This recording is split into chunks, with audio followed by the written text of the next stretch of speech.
Actually, the whole process of writing, let me tell you about Quinta, was very interesting. It was a book I started in 2000 and which later got divided into two books, Tales from the Attic and Let Me Tell You About Quinta. Around 2004, I started marketing the work, but being a first-time writer, it's a difficult stage. So luckily for me, I just written from a Fulbright in the US. So a very well-known publishing house said, oh, this is what you're interested in. This is so suffused in history and it's rich in metaphor and it's based in Goa. It's a space that we have not really covered and we'll take it on. But then it got into a block, 6 months, 8 months, 10 months. And this was not helping me as a writer. As a writer, you don't have any kind of mechanisms to empower yourself or a support group that kind of pushes your work out there and believes in your work and supports your work in a publishing house or a public space. It's a real one-to-one thing with a publisher. So then I got another mail maybe after 8 or 10 months, said, oh, wonderful, next week we'll get a decision on your book. And I was very elated and I said, this is great. But the next week turned into months. And then finally it was another 8 months in between which I kept sending my contact letters on Diwali, Bhaubij and all the functions that you could think of, saying, how are you? Just greeting for so-and-so function or so-and-so festival. Just what happened to my novel? What happened to my manuscript?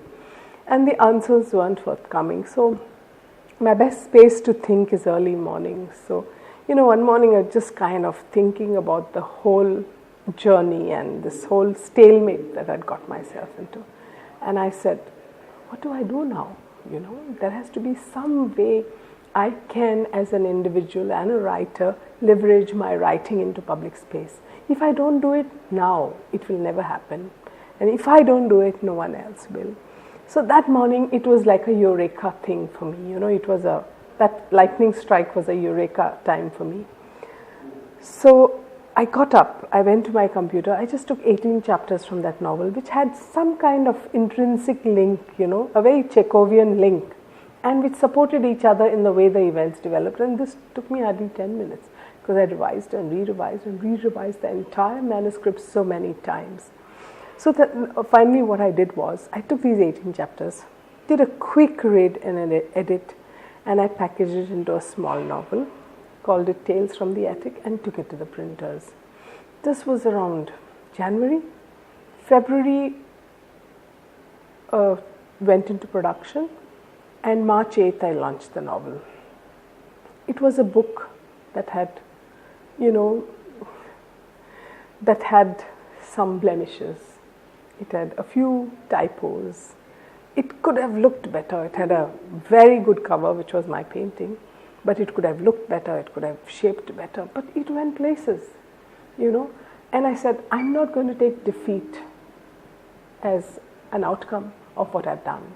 So I took the book to all the bazaars on the touristy spots. I took the book to all the beaches on the touristy spot of Goa. I took it to conferences. I sold it on the railway platforms. I sold it on the railway train. And, lots of people loved the endeavor, so they bought the book. But in the process, it reached hands, it reached places, and it got reckoned with. So publishing the second book was easier. It just took about 3 months, and it was in the public domain. That was published by Penguin. But the first book publication was very important because it showed me that even though if it's difficult, you can also leverage your writing. You can empower yourself as a writer. I was just talking to Kirsty Murray and Australia and the whole writing scenario.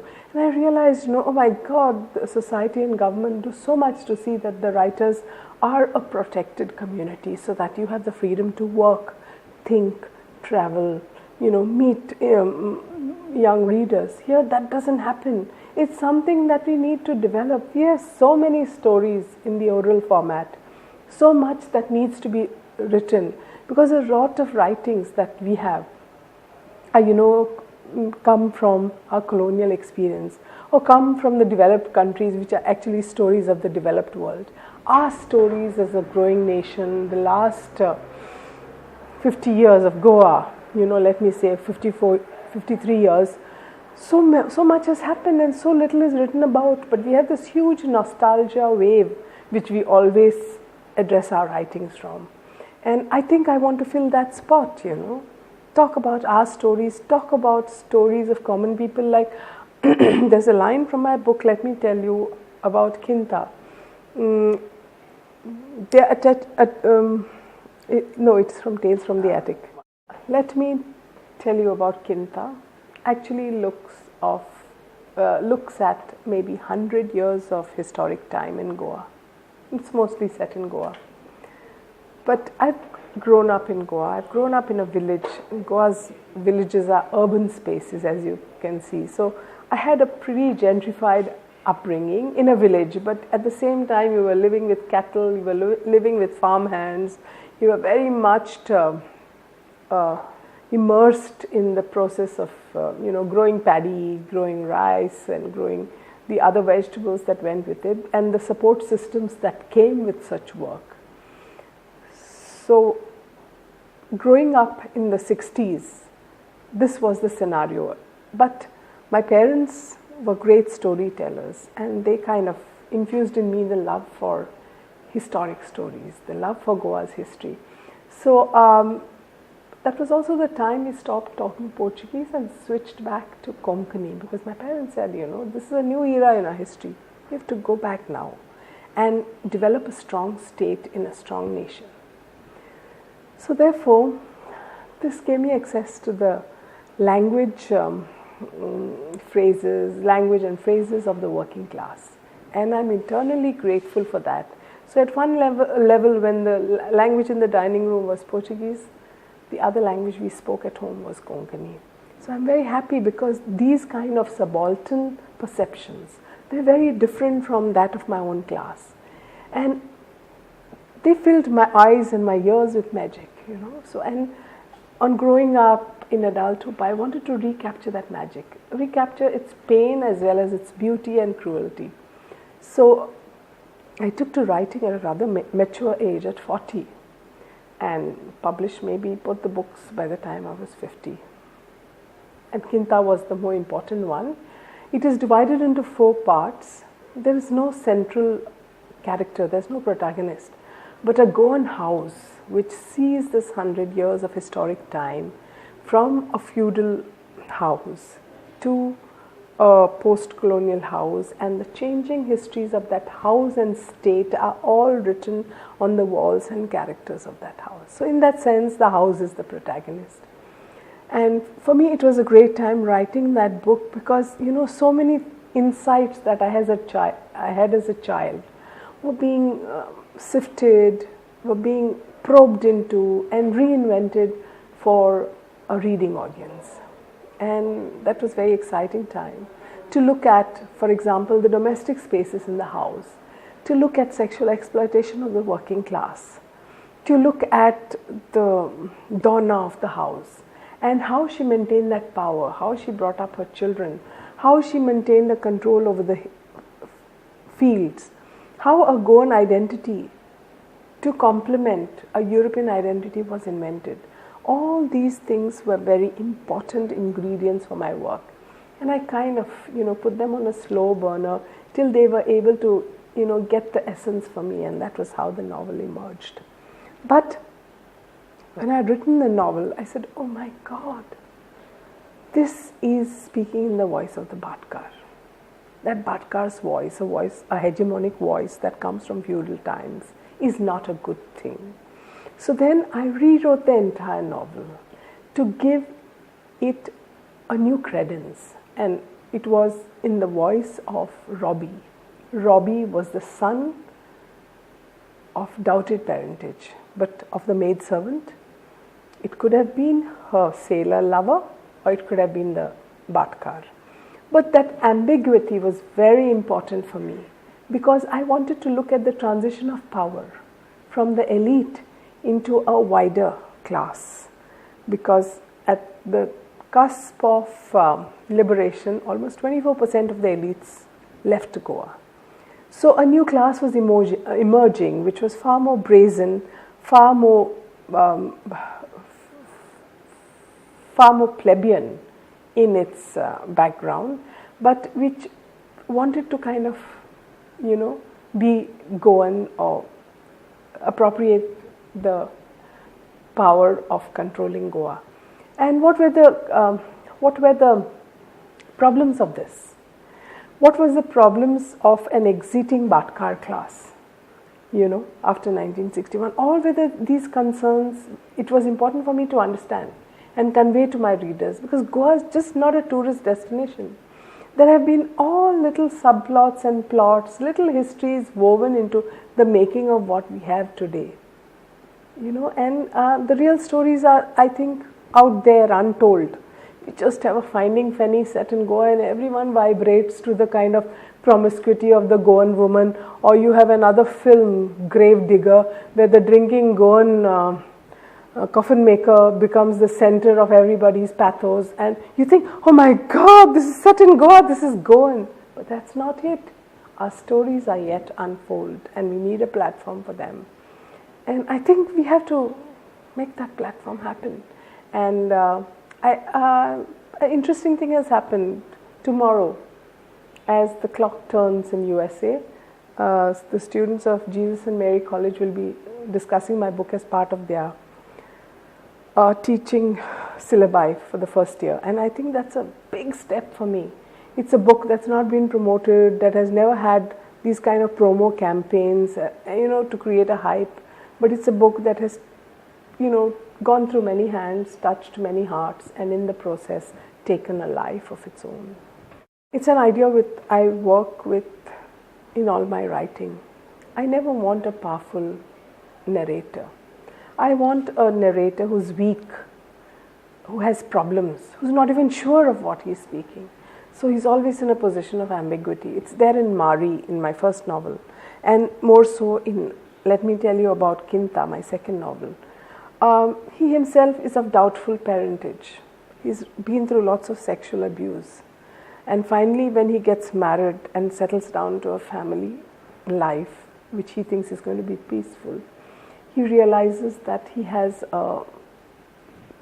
some problem with his leg, which had been there in childhood, but suddenly becomes very manifest. And he is actually carrying with him a dead parasitic twin, which is called fetus in fetu. It's a particular medical condition where a twin gets entrapped in the part of the powerful child's body and is fed by the arterial conditions of his body and grows till it comes to a point of troubling him. So I found this metaphor very strong to explain the history of Goa. So the ambiguity of Robbie's condition, the ambiguity of his birth, we don't know who is his father. And we don't know finally also who is the father of the dead twin and who is Robbie's own father. But I created that ambiguity because Robbie was the subaltern voice. I wanted to know that there is no inheritor in Goa. He's not from the Bhatkar class. He's not from the working class either. He's not from the sailor class. But he is a Goan. And this line becomes a refrain in the book. The one who loves Goa is the one who works for creating a healthy environment in Goa. It's not the Bhatkar or the Mundkar. So it's very layered, the novel, and it looks at 100 years of history, looks at a lot of things that are happening now and questions them. It provides no answers really, but does a lot of questioning. Because the main narrator is Robbie, and the wife of Tito, who's actually second generation, is dead. And she has left no inheritors because both the children are gone abroad. So she tells him, you keep the house. Just learn Portuguese and get the documents translated, but you keep the house. I've seen that everything will happen and it's your house. So there's a person who comes to buy a house at that time because it's a very attractive house in the village. And this boy says, why are you interested in buying this house? What does it mean to you? This house is a house where history is embedded. What do you want to do? This house actually doesn't belong to me, he says. It belongs to the son who's actually gone to US. He must be wearing denim somewhere, or he must be working at the airport, or he might be, even a steward in a hotel. Who knows? But it's his house. But this is today just a showcase, but it was never meant to be a showcase, the house. It is embedded with different significance in the society where it was created. He's saying, why do you want to possess it? Why do you want to buy it? He's saying, okay, you've come here. Let me tell you the story of Quinta. The word Quinta actually means farmhouse.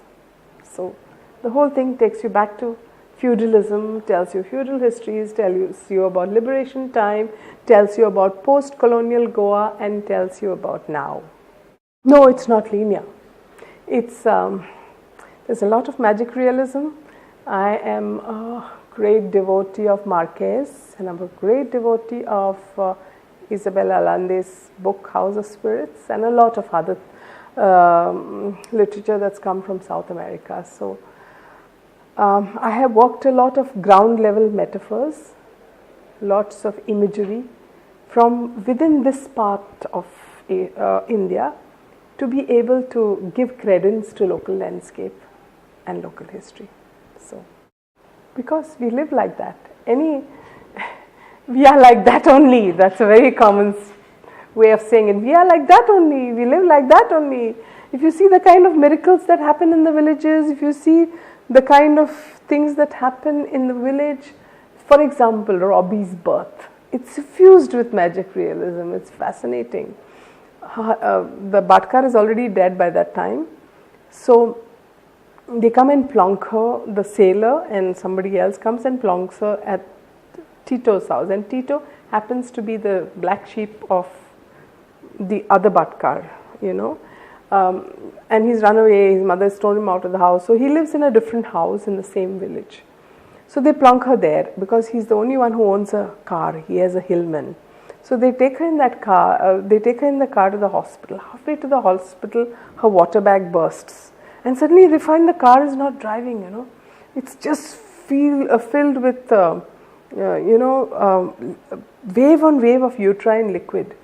And then suddenly Vito says, I'll stop the car, and they stop the car. And then suddenly the waves recede, and at the bottom of the car, they suddenly see a gurgling baby. Okay, now this is magic realism. But there are embedded layers of meaning in that, and for that you have to read the book to find out, okay? I like to be crazy. I don't like normal people. I like to be crazy. I like to be like, insecure. I like to be half mad. Lots of characters in the book are mad. But the most important thing was I came back after spending 1 year as a senior Fulbrighter in the US.